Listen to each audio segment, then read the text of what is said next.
কৌশিক রায় ওনারা ফ্ল্যাট ওনার আছে, তো ওনারা এখানে রেন্টে দেয় প্রায় 2 আর 3 মাস হয়ে গেছে, 2 মাস হয়ে গেছে।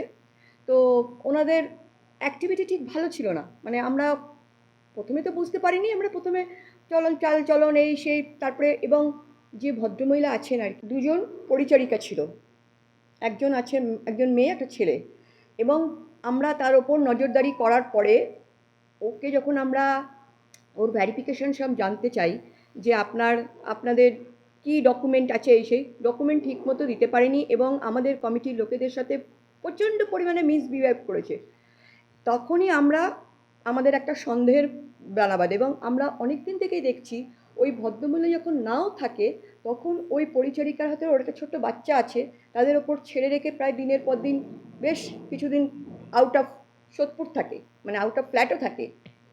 তো যাই হোক, এইবার আমাদের প্রশ্ন হচ্ছে, যখন আমরা ওকে চার্জ করি এবং ওনারকে আমরা ডেকে আমরা যখন কথাবার্তা জানতে পারলাম যে উনি কোনো রকম ডকুমেন্ট ওই ছেলেটা দিতে পারছে না, এবং ওই যে আরেকজন মেয়ে তাহিন, এবং আমরা যখন আমাদের প্রথমে সিকিউরিটি ছিল না, তারপর আমরা ওই জন্যেই সিকিউরিটিকে আমরা কী করলাম, রেজিস্টার কপি করলাম।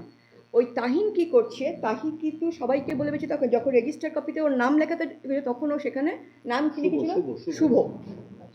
দিয়ে বলছে আমার ফোন নাম্বার জানা নেই, আমি ওপরে যাচ্ছি, আমি ফোন নিয়ে আসছি। আচ্ছা, এই পরিচারিকা এই ভদ্রমহিলাকে যখন আমরা চার্জ করি যে একে কোথা থেকে পেয়েছেন, ও প্রথম বলল আমরা বোম্বে। আচ্ছা, তারপর যখন আমরা সবাই মিলে তখন বলছি যে না, মানে মিনিটে মিনিটে উনি ওনার পাল্টে যাচ্ছেন, অ্যাড্রেস চেঞ্জ করছেন, ওনার কোনো কথাবার্তার লিঙ্ক নেই, ঠিক নেই। তারপরে বললো সোদপুর, তখন আমাদের কমিটির লোক বললো ঠিক আছে চলুন, সোদপুর থেকে আমরা বাড়ির থেকে ও ডকুমেন্ট তুলছি। তখন ও থতর করে কাঁপছে, ও তখন বলছে না ওকে ছেড়ে দিন, ওকে আমরা ভেতরে আসুন। তখন ওকে আমাদেরকে এন্ট্রি দিল, বলে ভেতরে আসুন।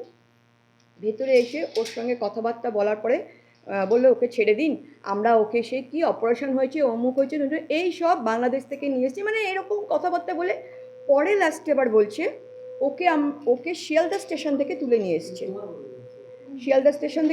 এসছে, এই 2 মাস।